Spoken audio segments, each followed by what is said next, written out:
Hello everyone, TMMgamer here, and today I am bringing you another very interesting commentary about how to win games that you join late on. Now, you might be sitting there and you might be thinking, what's the difference between joining a game from the start and joining a game as I do here when the score is quite well advanced? Well, there are several major differences. However, the most important one is when you join a game late, you lack the opportunity to gain as much information about the people you are playing against as you can.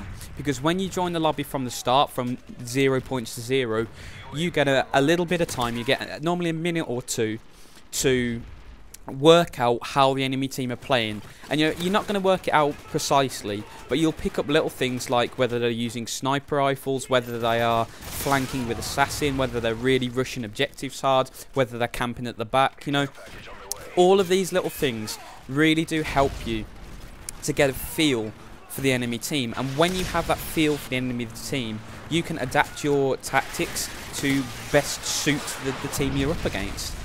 However, when you join the lobby late on, you really do lack that ability to be able to predict the enemy team's movements. But before I get any more into this commentary, I'm just going to pause the video here and explain this kill to you a little bit, because you guys might be sitting there and thinking, this kill isn't that important, it's not even a great kill, I'll just catch him by surprise and kill him.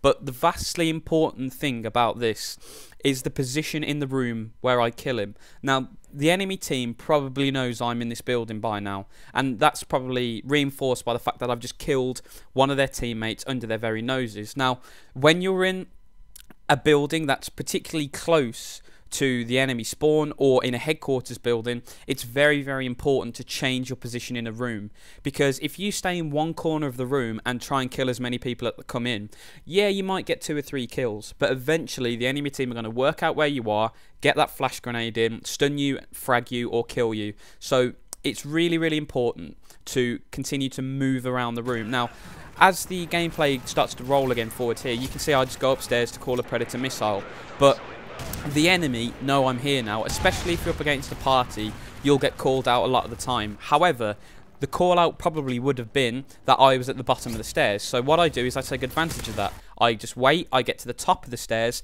and then kill the enemy as he's coming up. Now, this might seem like a very small thing, but if you can use this and get this into your general play 99 times out of 100, you will get much better scores. And this tactic is invaluable in a game like Headquarters, because Headquarters, you're going to be running into a room and you're not too sure where the enemy is going to be. You know they're going to be in there somewhere. You perhaps got an idea of 1 or 2 positions, but there'll always be that 3rd or 4th position you're not too sure about. And if you can continually move around that room, killing the enemies from different locations, you're really going to create a lot more problems for them than if you just sit in one corner and camp. Because, like you saw there, the enemy that came into the room at the bottom expected me to be on the ground floor.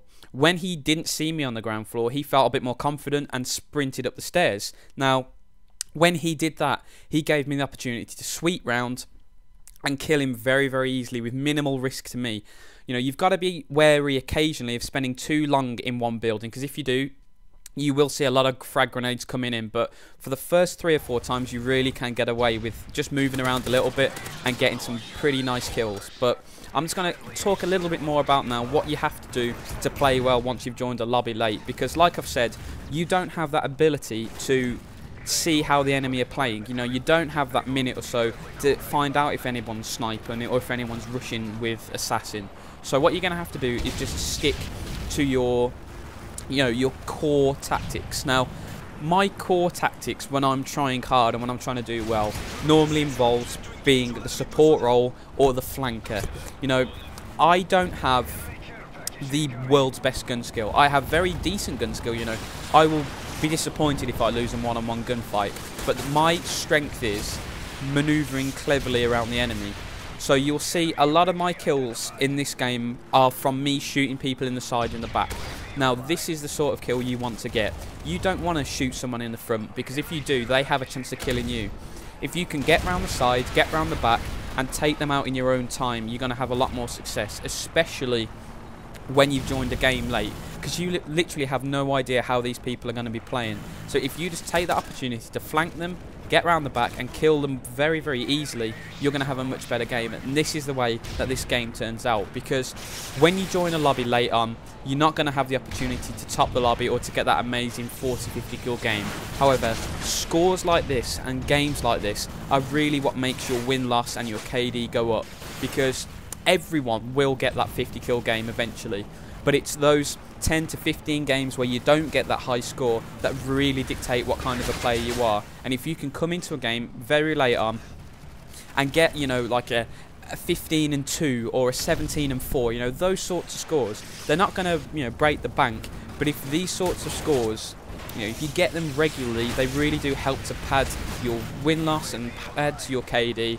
And when you get those stats going higher and higher, it's only good for your game self-esteem. You know, everyone wants to do well, and everyone wants to get better stats. So if you follow these few tips and tricks, you'll have a lot more success in games you've joined late, and you'll have a lot more success with your stats. So guys, I hope you've enjoyed the commentary. If you have, please rate and comment as always. And as always, guys, have a fantastic day.